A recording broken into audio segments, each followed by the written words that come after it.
Hello, everyone, and welcome to the 13th episode of Breach of Etiquette and our first episode of 2015. It is also our first episode of the 20th year of Legend of the Five Rings. Yay! Woo! The most enthusiastic woo. My name is Manji. With me today are Chase Pechtel, who has joined us before. Hi. Peter, who as ever is the producer and co-host and looks very excited right now. Yeah. And John DiPietro, who is actually in the Phoenix delegation of Wintercourt this year. Hello, everybody. So the RPG is the first sort of piece of news on the plate. The big news for the RPG is there's going to be a couple of source books released later this year, but there will also be reprints of the entire 4th edition RPG line up through the Elements books, I believe. I don't know if it's going to extend out to like Sword and Fan, but the original books, the core book, Emerald Empire, Great Clans, Enemies of the Empire, the really kind of foundational books for the game, will be out and available again this year. So you'll be able to get books without going on to Amazon and spending lots of money. RPG books are already lots of money. Yeah, especially these ones. These are really high quality books, but having to hunt them down to get a hard copy is insane. Anybody who's played this for a long time, like we were talking about before, knows about the 3rd edition Emerald Empire book, which is still nearly impossible to get in hardcover. 4th edition Emerald Empire, though, will be getting re-released this year. There was also some rumors about print on demand on Drive-Thru RPG happening this year. The source book Strongholds of the Empire is already print on demand through there, so hopefully we'll see more of that this year. In other news, the RPG players will be selecting who our new emperor is. Their choices are between Iwako Seiken, the trained by everybody but the spider, and also kind of a jerk, and Iwako Shibatsu, who is clearly the correct choice, even if he was trained by the spider. Everybody pick a Waco. And he's the better card, for what it's worth. I don't know, Seiken makes any other guy in your deck cost more money. But, like, you can't... There's not an action that you use. He's like immune to the favor, I think. Yeah, well, you can choose to send someone else home with the favor. And he's 4 chi for dueling, I mean... I don't know. For all of the Wintercourt players who are actually listening to this podcast, pick the princess. That's clearly the correct choice. She has been taken off the table, hasn't she, John? Yeah. Yes, she has been officially out of character and in character, completely taken off the table. The one character who was pushing very hard in the Wintercourt RPG for the princess to be the choice got shut out very quickly and in a very, very, very visible fashion. Everybody needs to do it anyway. You are also this year's Sumai champion, I understand. I am. I won the Sumai tournament for the Phoenix delegation. Unfortunately, I did not get my goal of becoming the first Phoenix Yokozuna, as I lost 2 of the 9 preliminary matches. But I did end up taking the top prize at the tournament overall. You did lose to a spider, though, so that's pretty shameful. That was such a weird... yeah. But it's such a weird fight. I lost the crab and I lost the spider, the 2 guys on opposite sides of a war. That guy somehow had a 7k4 and managed to roll a 70. It wasn't even something that I could do anything about. It just turned into a bloodbath. Legend of the Five Rings, where a peasant with a pointy stick can kill Hida Kasada. This is the 20th anniversary of L5R, and for those who weren't fortunate enough to join us down in Austin for ChupacabraCon, we had a weekend of RPG events topped off by the return of John Wick to the L5R RPG. He played Bayushi Tengen in our... they're called political interactives. Really, they're an excuse for us to all dress up in costume and pretend to be magical samurai. But John Wick played Bayushi Tengen, who some of you may know is the inventor and creator of the Dark Sword of Bitter Lies. Pyrotechnist, etc. And following the LARP, John joined Daniel Briscoe, the former AEG events manager and contributor to the L5R 4th edition RPG, as well as Corey and Catlin Mills, the administrators of Heroes of Rokugan, for a panel on kind of the 20 years of L5R that we've had. And there were quite a few interesting stories, such as the fact that Matsu came after the Otaku family. Yeah. So, as the story goes, apparently the Kirin clan were the original concept, and someone at AEG came back with the Unicorn clan to increase their appeal to women. This angered John Wick sufficiently that the next day he came back with the Matsu family. So, for all of you death-seeking berserkers, you can thank the pretty pony princesses for enabling the creation of your family. It's pretty funny. I like that. John is really fantastic. His stories, if you take the time to read them on kazenoshiro.com, are really fantastic to read. And he's actually going to be at the Weekend in Rokugan convention coming up in March. Mm-hmm. The last Kachiko story always brings a tear to my eye. Of course it does. Is it the one in Kansas City? Yes. Yes. Okay. Yes. Kansas City at the, I believe it's the airport hotel. I think it's a Hilton. Yeah. There will be a weekend of role-playing, new adventures. I'm looking forward to my character coming to his Death. untimely end. But I have been looking forward to that for every convention we go to. I'll die eventually. One of these days, someone's gonna kill me off. Is it like definitely gonna happen? Or just like There's So no way. So every convention since this past Gen Con. Before that. Yeah, it's been at least since last Origins or last year. No. No, I've been planning to die since like Gen Con 2013. Minimum. I haven't heard you say you don't know how you're going to come back from a second convention since last Gen Con. And then ever since then, you're like, I'm definitely going to die here. And then you somehow come back with Mifune. Mifune endures somehow. I don't know how. Because he is very good at what he does. Browbeating people. Look, if you want to kill a Mantis Courtier, don't throw people who can be hired with Koku at him. It doesn't end well. Also, don't let him do your taxes. That's just Well, I don't think TurboTax was invented in Rokugan yet, so... I mean, not for you, it hasn't. But, so there's a lot going on with the RPG, and there's a ton of involvement happening there. If you guys are interested in the L5R RPG, please take the time to check out the PDFs on DriveThruRPG and pick up the books at your local store. You definitely want to get those pre-orders in. If nothing else, the 4th edition core book is a gorgeous book, very well organized, with enough that you can just have that and start running a campaign. Also, as a slight plug for John Wick's newest samurai adventure, Blood and Honor, is it's nice. I'm just gonna put it like that. It's nice. Blood and Honor cannot be used in any way for Rokugan. No, it cannot not be used in any way whatsoever. Not at all.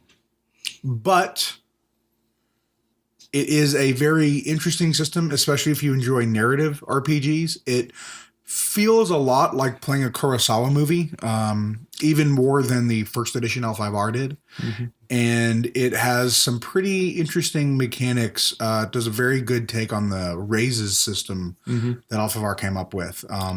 It is very much a game that puts a lot more control into the player's hands more than the GM. Mm-hmm. In this game, literally, if the GM is telling you more of what is going on than you are playing that game wrong.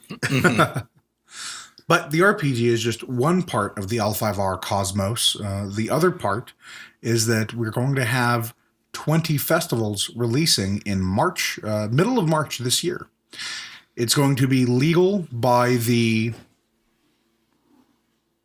It's like 27th of March? It will be legal on the 27th of March. Whether or not it will be in stores before then is somewhat up in the air. I'm gonna use my Google Food real quick to figure it out. It's on the Alpha of our main page. Yeah. Yeah. They have the plan, but everybody knows what you say about plans. I'm certain that at least Stronghold stores will have it by the middle end of March. I'm hopeful that the early Cotes, that it comes in time that they can give it out as prize support. Though I know at least locally, New Order has not been as heavily bought into as the past few sets. Yeah, it's had some nice, or it's had like a few kind of niche themes in there, but overall, I think there's literally 2 cards that I really wanted out of that whole set. I think I liked it. I've probably been the one buying most of the stuff at Dragon's Lair anyways. I bought a box of it. Oh, okay. But that's all I've bought so far. Yeah. It's not like 80 boxes like we did of Lion in the Sand and Coming Storm. Good Yeah. Lord. We moved an impressive amount of that product. Yeah, I still need more line in the sand though. It was they're supposed to get it on the 27th, and then it says mid-March is Stronghold release, late March general The release. 27th of February Yeah. is when AEG gets it. Yeah, 27th of February is when they get it, and then 27th of March should be tournament legal. Okay. That's the official word that I'm reading So- below this picture of a Manascow with a mustache. And That's a pretty cool. Sweet helmet. Yeah. And what are those kata? I don't know what those things are. He's holding a comma, and then Comma. those are his swords at his hip. Mm-hmm. But It's anyway, pretty sweet. he does look pretty sweet. So the Manus will at least get one new piece of good card art in the new set. Hopefully with Naval, the dude's on a boat. If he's on Naval, that doesn't make any sense. I mean, you say that. Yeah. It's going to be like, not Naval. We'll never become Naval. This is what's going to say on his card. But the set looks to be pretty interesting. We've already seen 18 cards from 20 festivals. We've seen all of the new strongholds and the they're not clan champions, but they are going to be clan uniques, I suppose is the better way to put it. Weren't they getting rid of uniques? Or Well- they're trying to phase it, or weren't they trying to phase uniques out? But these are fixed cards. They're going to be part of the holiday pack and part of the starter packs. Is what I'm assuming. Yeah, if it So- follows the last holiday pack. Exactly. And if it also follows the last, so this way you're only getting them if you buy the starter set or the holiday pack, and you're not going to find them when you open a pack of 20 festivals cards. If I'm assuming that's the case. And we don't know if there'll be other unique cards, like they might reprint Traveling Peddler, or they might reprint Temple of Tengen. Certainly there's a lot of things they could bring back. We also know, thanks to the Currency of War Learn to Play set that's just recently come out, that there are lots of reprints from the Coils of Madness, Gates of Chaos, Aftermath era. Breaking the Rhythm looks like it's coming back. Mm-hmm. Avoid Fate is coming back. It's an old card that would... it's Another Time. Yeah, another time. Another and then time, there's yeah. Temple Fortress 2 is coming back. So that should be pretty exciting to see how it's going to shake up the competitive landscape, because there's going to be a competitive landscape because the Kote season is back. Yay! Austin will be hosting their Kote on May 9th. Oklahoma will be the first Kote in our region with 20 festivals legality on March 29th. There's also going to be events in Dallas and Houston later this year during the fall Kote season. I guess it is now. The events themselves promise to be really exciting. If you haven't been to a Kote, this is the year to go. It's going to be a ton of fun. There's going to be a lot of, I think, anniversary themed prizes. There's going to be tons and tons of players. There's going to be lots of decks that we've never seen before. It's going to be very exciting. Oklahoma is going to be a 20 festivals arc Cote. So, quick explanation of what legalities are, because we seem to be answering these questions a lot online. So, if you have an event in February, as well as the first few weeks of March, your tournament will be either Ivory Arc or Ivory Strict. Ivory Arc is Coils of Madness, Gates of Chaos, Aftermath, Ivory Edition, The Coming Storm, A Line in the Sand, and The New Order. Ivory Strict will be Ivory Edition, The Coming Storm, A Line in the Sand, and The New Order. After March 27th, there will be two really, tournament legalities. 20 Festivals Extended and 20 Festivals Arc. 20 Festivals Arc is the vastly more popular of the two formats, going by what the Cote tournaments will be. In 20 Festivals Arc, it has the exact same legality as Ivory Strict, except it has the addition of 20 Festivals itself. 20 Festivals Extended, which Austin will be, is the exact same legality as Ivory Arc, but with 20 festivals added in. So it would be every card that has been bugged for Ivory Edition will be legal at 20 Festivals Extended events. And this has led to a rather large controversy in the L5R community. People have always had their preferred formats in card games, ever since Magic made the split between standard and not standard. But I've rarely seen the vitriol thrown out as there has been for Arc and Extended events. So what do you guys think? Emperor's just a 4-letter word with a lot of people. It really doesn't matter what they do, but if it's Emperor Edition related, they just don't like it. That's their thing. With me, it's larger card pool, more variety, and it becomes a healthier card landscape or a CCG landscape, as far as I'm concerned. Even though there are more powerful cards and coils and stuff, there's going to be more ways to deal with it because you have somewhere around like 500-600 cards to deal with. I don't know. Well, and a lot of people highlight coils cards. We've been running the Texas Tournament Series, which has been Ivory Arc legal, which is coils forward the whole time.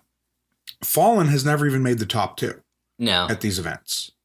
Well, most people have kind of figured out how to deal with it, though. I know. That's the whole point. Larger card pool. People figure out how to play against stuff. Even the standard sort of Crane Scouts deck hasn't won. Yeah. Like just the last one that we did on Saturday.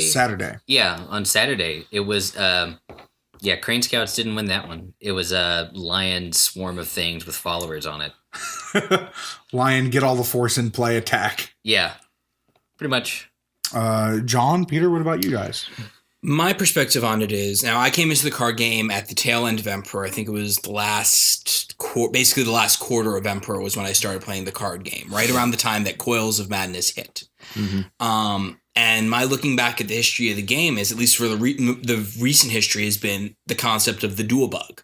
The last few sets of the arc are designed to be played in the next arc afterwards. And so to me, it seems like it's been around for, if not most of the 20 years that L5R has been around, at least for the recent history.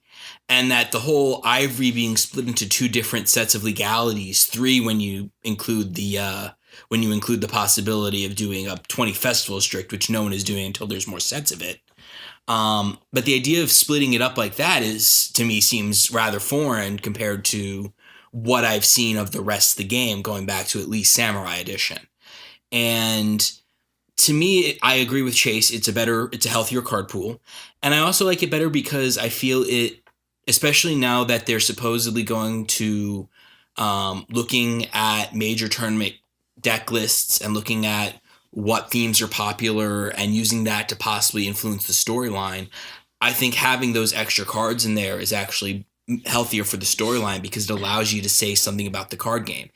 If a Phoenix Fallen deck somehow managed to win Gen Con this year, I want to see that reflected in the story. You know, did the Phoenix somehow tap into Panku's power or find those two unaligned Panku Shugenja and torture them in the Inquisitor's chambers and steal their secrets? You know, that's a story I want to read. That'd be really cool. And so, in my opinion, the more sets you have legal for that within the context of the game, which is dual bug sets being legal and what's going to be 20 festivals extended, what's currently Ivory Arc, I like that better for story purposes, and I think it's truer to the history of the game. Yeah. And, like, I can't wait till they write the story of Manus hiring every single ogre, like, just to go beat somebody up.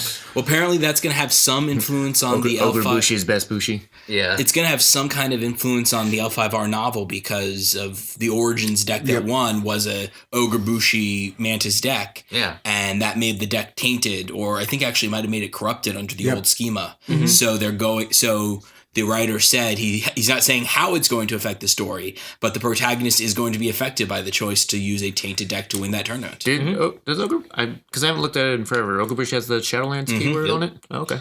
Shadowlands, but no honor loss. Yeah. Very honorable Ogrebushi. Peter, do you have any opinions regarding this? I see the merit of both strict and in the case of the current arc stuff, you know, strict and extended.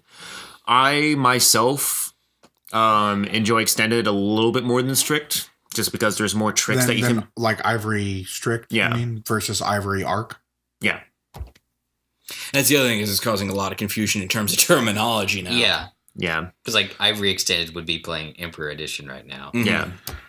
Well, it's Emperor forward, so you're actually not able to use like Forgotten Legacy cards. Oh, so I thought Forgotten Legacy was in it. Is it not in it? No, apparently it's Emperor forward according to the floor rules. Oh, okay. Okay, so sorry.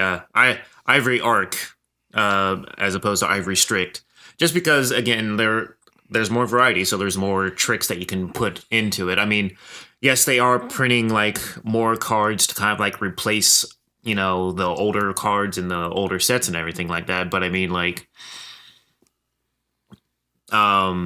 you can't really find a replacement for, you know, breaking the rhythm. You just can't. There is no real replacement for that kind of card, or like any of the Coils champions and everything like that. Like those are like. And actually, bringing that point up, I think, is another good point in my favor of just doing what will be 20 Festival Extended, what is currently Ivory Arc, is that so they're going to reprint Breaking the Rhythm so that 20 Festivals Strict and 20 Festivals Arc will have it, where it would already be in 20 Festivals Extended. And in my mind, you know, Breaking the Rhythm is a great card. It's a staple card. In my mind, it should not have to be reprinted to make it legal. That is taking up space for another strategy in the 20 Festivals set. Yes. I've heard the argument of over Ivory Arc and Ivory Strict as for bringing in like newer players and everything like that, and keeping newer players, because newer players that are coming in now can't really get those older cards and everything like that because they can't buy them and everything like that, and so their power curve is way behind everybody else's. Yet it's notable here that like strict decks, the deck that won the Dallas Texas Series tournament, which was an ARC tournament, was the same deck card for card that would go on to win the Oracle of Earth tournament at Dallas the following weekend. It was an entirely strict deck that won an ARC event. There's a lot of really strong decks, even in the strict environment. Unicorn Shugenja is largely a strict deck. Crane Blitz is largely a strict deck. Lion Swarm is largely a strict deck. And I think that it's sort of this idea that because Coils of Madness had Haruma Nakaru XP2 and the Dark Naga and Bayushi Nitoshi and the Shakash and all these other powerful uniques that... Well, and they were more statted toward They're more statted for power that people were used to in Emperor Edition. So the funny thing to me about Coil's Gates Aftermath is they really didn't make that much of an impact in Emperor. The Stronghold of the Mad, Penku Stronghold made a pretty big impact at one world and led to all kinds of haranguing. But well, I know that like it didn't make much of an impact in Emperor or anything like that because again, like I was saying before, it's something that just kind of fit in to the whole Emperor scheme of things more or less as far as like power and whatnot. But when you compare those, but it really didn't. Like if you look at the tournament decks that are from that period in Emperor, they're 99% nothing from those sets. No, I know that. I'm not saying that they were like heavily used or anything like that for like those sets, but I'm saying like comparing like the power of like Emperor cards and whatnot to the current cards and everything like that. It is a fairly night and day difference.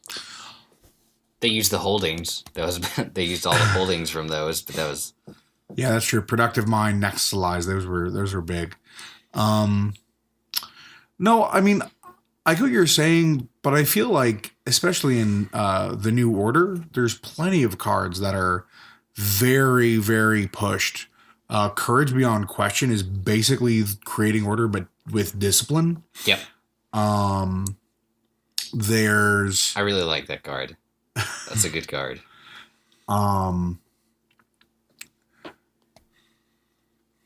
Rich Vein is maybe the best holding printed in the last 2 years. That's the mine that lets you get other mines, right? Yeah. Yep. Yeah. Hooray Lion, or hooray anybody with a mine holding. Lion, Dragon, Phoenix. Crab. That's it, I think.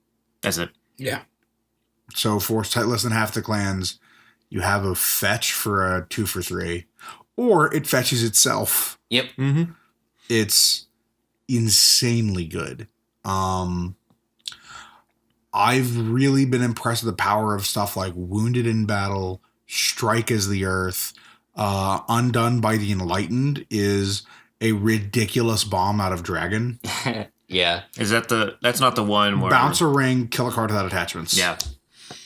Yeah, I've got I played against Anthony when he used the deck that used Anthony that. No Alphavar on Twitch. Yeah.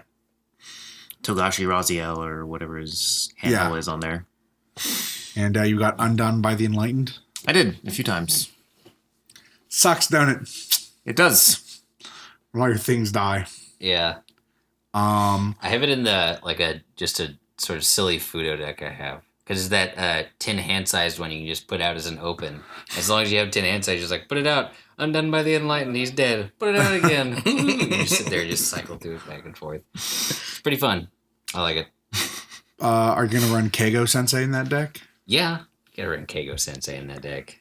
It's really terrible and it never wins, but it's fun to play. I think to me that's the really awesome thing about Extended as a format is you get to play weirder decks. Mm-hmm. Like Fallen Dueling out of Phoenix, sure. Yojimbo Military, sure. Lion Honor, sure. Lion Blitz, Lion Swarm, like Dragon Kensai, Crane have Scouts. Dueling isn't terrible because they have Justice of the Crane, so they can actually be a dueling military deck. Yeah. That's probably one of the best one-handed weapons that you can use. It's the best. It and Family Sword are the best. Yeah. Because they're 3-1 for 4 gold. Yeah. Yep. Rather than 3-2 for 8. Ugh. That's all I gotta say. But, you say, oh, but like, Bow of Ritual Blessings is a strong card. Yeah, no, the 3-2s, even though you can only have one of them, is like they have some pretty badass abilities on them. It's not as great as having +6/+2, though. Oh, I know. Yeah. But with abilities that you'll never use because they're huge. No, yeah. No, Justice gets some use. Yeah, but you don't, like, you dishonor a guy and then, like, pass. Like, No, Sounder 'cause guy it- had 15 force. well, no, because it has a thing. Because I mean, the two decks that would use it are, I'm pretty sure, have a good amount of magistrates in them. And if you put it on a printed magistrate, you get another action. sure, but it's not like why people value it highly. No, I know, because it's a force 3/1 for efficiency. 4. But yeah, it's force efficiency, and like it has an action. Like force efficiency was the first thing, and that's sort of what Ivory Edition really is about. Is how efficiently costed are your dudes? yeah. Yep. How fast can you crap out force? Which is why Lion are great no matter what format you pick. Yep. I've got a problem. Throw everything at it. Do I split? No. Do you defend? No. Well, I guess I win then. Yeah. You know, I think that there's this tendency to really blow up the differences between the two. It's 450 cards, roughly, different. It's a core set or so in size. 20 Festivals is going to add something like 300 cards, maybe slightly more. They say how big the set's going to be? Yeah. Okay. If you look at the card numbers on the Oh, yeah. strongholds That's and right. the dudes, yeah. So it's going to be like over 300 cards. Okay, it kind of makes sense then to just reprint some of the old ones. And if it's the 300 card set, because what is it? Normal set's like somewhere between 150 and 60. 150 usually. Yeah. Yep. 150, 170. If they have Sensei that they throw in the premium slot, it'll be a little higher. And they will have to throw senseis in because all of the Ivory Edition senseis are going out. All of them? Yep. All of the strongholds and senseis in the Ivory Edition set will not be legal. Oh, in the 20 Ivory Festival base card. set. Yeah. But Rain Scouts, woo! I People mean, they stuff get to play Sheikah them. Sensei, But and all their guys are cheap yeah, and with like below 6 on requirement. I don't know. Oh yeah, I guess they are all below 6 on Yeah. requirement. Yeah. I'm sort of going through the list in my head right now. Sheikah's the scout ninja one. Scout, Yeah. Scorpion, Lion, Crane. But they don't get the Some other movement spider. that made them awesome, anyways. They just get more provinces, which is good because they're a swarm deck. Yeah. They get a free Famous Bazaar every turn off of buying a guy. Yep. It's pretty awesome. The And on my the deck, thing I'm that quite I good. think is really important to emphasize is that when it comes to Kote season, really for me, it's about traveling with friends. I played a different deck at almost every Kote I went to last year. I played Kalani's Landing Mantis for I think all of Emperor. But it's about going somewhere with your friends and spending a day playing L5R and being crazy. That's what a Kote is. If I was really against strict, I wouldn't go to Oklahoma. I wouldn't go to Dallas because I think they're going to be doing a strict event later this year. Are they actually doing an event? Yeah. They have a fall season event, and I'm pretty sure it's Okay. going to be 20 festivals, ARC or strict, one of the two, Right. depending on whatever their group likes. Yeah. At that point, there will be enough sets out to do a 20 festival. Yeah, there will be enough. Yeah, there should be at least like 2 sets out by then. There'll be enough by Gen Con for 20 festivals strict, I think. And Well, they're three. Let me rephrase. 3 sets total, including that core set. Yeah. So, regardless of how you feel about a format, L5R is and has always been about more than just playing cards. If all we do was just flip cards, like we should just go play Magic. We should, because that's all you want to do. You make more money at it, and there's more opportunities to do something with it. Yeah. But L5R has, like, at least in the time that I've really been involved in the game, hasn't really been about the cards. It's been about the people that you play the game with. And that's where Kote's really shine. So I honestly feel like regardless of if your format is strict or arc or extended, you know, You should go to a Kote because Kotes are fun things to do with your friends. I would agree. I mean, that's like I'd go to a Kote, go O2, and then just like You'd always bring Spider for some reason. I bring Spider. Like it'll work this time. He's got the hope, and then gets dashed every time. Yeah, and then going last to everybody's not good. Oh well, that's the story of Spider and Ivory so far. I mean, part of the reason I went to one Kote last year, I went to the Austin Kote. I ended up 2-4, which was better than I expected to do. The reasons I went were because I had someone who was able to support me going, and because I wanted to compete in the honor contest, which I won last year. Yeah, that's what I was gonna ask. And assuming that I'm still in Austin, hopefully when this Kote rolls around, I am 90% sure I will be at the Kote, and I am 100% sure that if I am at the Kote, I am going to primarily be there for the honor contest. Did you win the Phoenix pint glass? I did win the Phoenix Pint class. That was the other. I achieved the other goal that night, which was to get a personality, be the first person to have a personality with a spell from each of the 5 elements. And apparently, I beat one person out by one spell because he played that spell in the first round on a different personality because it was actually strategically better. Whereas I was in a Phoenix mirror match and I knew I wasn't going to win, so I was just like, let me get as many spells as I can. Oh, look, I've got all 5. Judge. Yeah. But no. So for me, it's about having fun, and the format. I've stated my opinion on the formats, but for me, it really doesn't matter that much. And I hadn't really been paying that much attention to how much discussion there was about the different formats.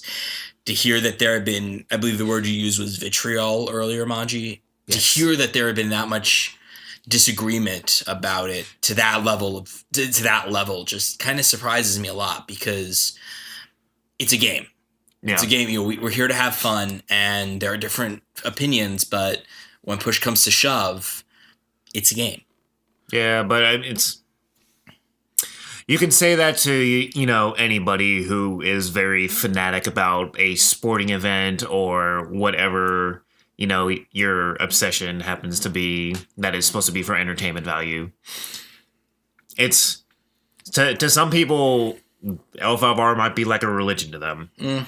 Just like, people who are determinedly and committed to their football team and so on and so forth. People are very passionate about L5R. I mean, that's why we're here talking about it right now. But I've seen a lot of folks saying, "Oh, this event near me isn't the event I want to play, or isn't the format I want to play in. So even though it's really close, I won't go." Yeah. And I've had people say that they won't come and play because they don't want to have to make another. They don't want to have to make a deck change. I've played strict decks at ARC tournaments. I didn't care. You just play cards. But some people really, really hate coils to Aftermath. Some people, they just really don't like it. Well, Gates of Chaos was probably not really all that great. So, I mean, honestly, looking back Aftermath, I mean, maybe I'm completely wrong, but in my mind, the set that's probably causing the most controversy is Coils itself. I didn't really think there was that much in Aftermath to me that seemed... Did I say Gates to Aftermath? Yeah, you said Gates. I meant Coils to Aftermath. But honestly, like Gates and Aftermath themselves really didn't seem like super... Like, they seemed in line with the rest of the Ivory sets. 3 words. Jade Pearl in. Yeah, Jade Pearl in. Besides that... Look at the difference. No, I mean, I'm serious. Look at Dishonor with Jade Pearl in and without it. Look at Dishonor with Exquisite Silkworks and without it. Aftermath brought in a lot of good holdings. Both sets did. Like it's important to look at strict, and you see Dishonor decks who are we've seen them online. There's like the Scorpion Shugenja build and a few others, but they have nowhere near the consistency they do in Arc because they lost all these tools. They lost like Bayushi Kachiko, who helps them slow down attacks and does more points of like honor. Kachiko's the worst. They lose delicate gambles. Kachiko's they lose. The best. What are you talking about? She can go into any deck. A whole win condition goes out the window. She's not loyal. Crab runner all the time. Yeah, boo Daniel, if you ever listen to this. Boo Yasuki Dishonor. Crab Dishonor is, if you guys haven't fought it, a nightmare right now. I was sort of happy that the pairings set him up in the Dishonor mirror on Saturday. It's like, experience our pain. So it's important that if you have a local Kojei, even if you don't like the format, just go. Attendance matters. Attendance at events matters. Now, does it matter for your clan? Because I'm sure there's going to be there's always the point thing for that you will get for attendance regardless. I'm not sure if that's coming back this season. I hope it is, because I think it's really important. But showing up and playing your clan matters. Representing your group matters. Yeah. If you have a point against Arc or Strict, if you don't like Arc and you just want to play Strict, come play an Arc tournament with Strict and beat the people who have Arc decks to prove your point. Trust me, the power gap is not that wide. No, it's not too horrible. I mean, just play something you like playing. That's the answer to the question. Just have fun playing cards. Go have fun. Camaraderie. All that good business. All right, guys. Good business seems like a note to end our 13th episode of Breach of Etiquette. And as always, we end with Oots! Banzai!